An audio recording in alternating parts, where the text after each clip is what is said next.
भाऊ काय सांगाल, अंमळनेरमध्ये शिक्षण क्षेत्रामध्ये 7 शाळांमध्ये कोट्यावधी रुपयांचा घोटाळा झाल्याचं सांगण्यात येत आहे. तशा पद्धतीचे आरोप आणि ज्यांच्यावर अन्याय झाला ते लोक समोर आलेले. पत्रकार परिषदेत त्यांनी म्हटलेलं आहे शरद शिंदे नामक व्यक्तीने हे सगळं केल्याचे सांगितलं आहे. या आरोप करणे आणि आरोप सिद्ध होणे याच्यामध्ये फरक आहे, पण तरीसुद्धा कोणी तक्रार केली असेल तर जिल्हा प्रशासनाच्या माध्यमातून त्याची चौकशी करण्यात येईल आणि जिल्हाधिकाऱ्यांना त्याचप्रमाणे जिल्हा शिक्षणाधिकाऱ्यांना आदेश देण्यात येतील आणि जर त्या ठिकाणी कोणी दोषी असेल आणि शिक्षण संस्थेमध्ये अशा पद्धतीचे गैरव्यवहार करत असेल तर त्यांच्यावर कारवाई करण्यात येईल.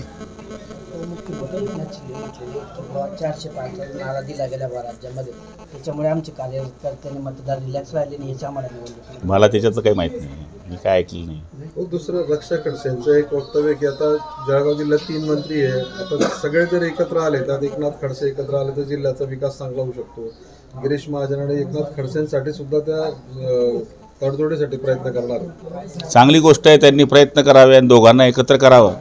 आमची ही सदिच्छा आहे की जळगाव जिल्ह्यातल्या सगळ्या प्रतिनिधींनी ते कोणत्याही पक्षाचे असले तर ज्याप्रमाणे पश्चिम महाराष्ट्रामध्ये किंवा इतर जिल्ह्यांमध्ये एकीकरण दिसते तशी जळगाव जिल्ह्यामध्ये सुद्धा सगळ्या पक्षांच्या माध्यमातून एक राहावं अशी सगळ्यांचीच अपेक्षा आहे, जनतेचीही अपेक्षा आहे. पाचोऱ्यामध्ये चित्र मात्र थोडंसं एक वेगळं बघायला मिळते. महायुतीतले 2 घटक आहेत, आमदार किशोरप्पा पाटील आहेत, दुसरीकडे अमोल शिंदे आहेत. यांच्यामध्ये मात्र एक रस्सीखेच आरोप प्रत्यारोप होताना पाहायला मिळतो. दोघे म्हणतात मीच उमेदवार. ही बाब चुकीची. अजून खासदारांनी आपली शपथविधी घेतली नाही त्याच्या पहिले असे वाद करणे मला वाटतं उचित नाही. त्यामुळे भाजपच्या वरिष्ठ लोकांनी या गोष्टीमध्ये लक्ष घालून समंजस्याने हे विषय सोडवावे अशी आमची त्यांच्याकडनं अपेक्षा आहे.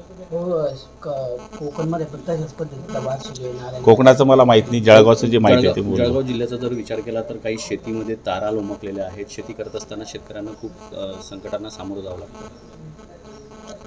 हे 5-7 दिवसामध्ये वादळामुळे काही ठिकाणी तो पोल वाकल्यामुळे तारा वाकल्या या ठिकाणी खाली आल्याचं बऱ्याच ठिकाणी तक्रारी आलेल्या आहे.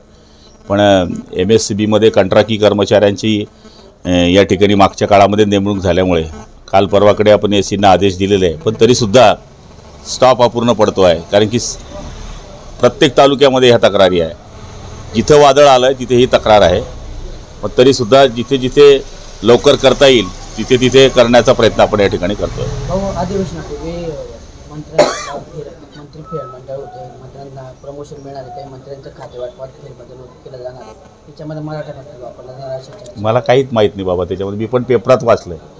बघू जे फॅक्टर आहे का बदल होतो आहे हे मला काही माहीत नाही. जे वरतून निर्णय होईल ते मान्य करणारे आम्ही कार्यकर्ते आहोत. शिंदे गटाचे तुमच्या नेत्यांनी 2 दिवसापूर्वी म्हटलं होतं की महायुतीमध्ये शिंदे गट हा मोठा भाऊ आहे. आता प्रफुल्ल पटेल यांनी म्हटलं की आम्ही पण सगळेच मोठे भाऊ आहे. चला. ABP माझा, उघडा डोळे बघा नीट.